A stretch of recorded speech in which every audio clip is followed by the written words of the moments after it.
আসসালামু আলাইকুম রহমতুল্লাহি বারাকাতু। আশা করি সবাই ভালো আছেন। আজকে আমি বিশেষ করে সায়েন্টিফিক মেথড এর মধ্যে একটি পার্টিকুলার এরিয়া হচ্ছে যে সায়েন্টিফিক রাইটিং আমাদের করতে হয়।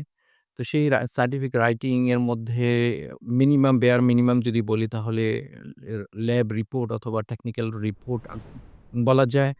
আর যদি আরেকটু হায়ার লেভেলে বলি তাহলে আমরা রিসার্চ আর্টিকেল লিখি। তো সেইটার ডিটেইলস এর অনেকগুলো বিষয় এখানে আছে, আলোচনার সুযোগ আছে। তো এর মধ্যে আমি যেটা শুরু করতে চাচ্ছি সেটা হচ্ছে যে কতগুলো ডেফিনিশন এর ডিফারেন্স আমরা দেখব। যার মধ্যে ৩ টি টপিক নিয়ে কথা বলছি। ৩ টি টপিকের ডেফিনিশন এবং তার ডিফারেন্স কি সেটা জানলে আমার মনে হয় যে আমরা যখন সায়েন্টিফিক রাইটিং করব তখন সেই রাইটিংটা মোর অ্যাপ্রোপ্রিয়েট হবে, মোর অ্যালাইনড হবে। ১ম যে আমরা যখন একটা সায়েন্টিফিক স্টেটমেন্ট দেই, সায়েন্টিফিক স্টেটমেন্ট হচ্ছে কোনো একটা ফ্যাক্ট, কোনো একটা প্রতিষ্ঠিত জিনিসকে আমি আমার ল্যাঙ্গুয়েজে, ইংলিশে অথবা যে ল্যাঙ্গুয়েজই হোক, আমি যখন বর্ণনা করব তখন এটাকে স্টেটমেন্ট বলি। তো মেজরিটি অফ আমার রিসার্চ আ রাইটিং এর বিশেষ করে আর্টিকেলের মধ্যেই স্টেটমেন্ট নির্ভর থাকবে। আরেকটা জিনিস হচ্ছে যে আমি যখন কোনো একটা ইনভেস্টিগেশন করছি, এই ইনভেস্টিগেশন এর এইম থাকবে এবং এই ইনভেস্টিগেশনটা করার ফাউন্ডেশনটা হচ্ছে একটা হাইপোথিসিস। হাইপোথিসিসটা হচ্ছে যে আমি একটা অ্যাজাম্পশন করলাম যেটা এখনো প্রতিষ্ঠিত ফ্যাক্ট হয়নি। ফর এক্সাম্পল আমি জাস্ট একটা সিম্পল উদাহরণ দিয়ে বলি যে সানলাইট, সূর্যের আলো, সানলাইট প্ল্যান্ট গ্রো করতে সহযোগিতা করে কিনা এবং এইটার কোনো ইমপ্যাক্ট আছে কিনা।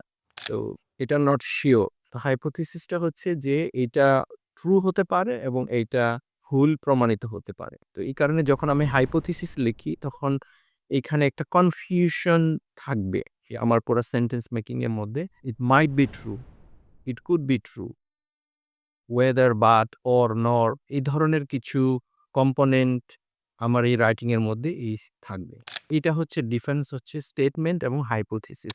হাইপোথিসিস আমার একটা এটা ট্রু অথবা ফলস যেটাই প্রুভড হোক, ট্রু হলে আমি সে হাইপোথিসটাকে রিডিফাইন করে যখন এটা এস্টাবলিশ একটা ফ্যাক্ট হিসেবে লিখবো, তখন সেই হাইপোথিসিসটা হয়ে যাবে হচ্ছে স্টেটমেন্ট।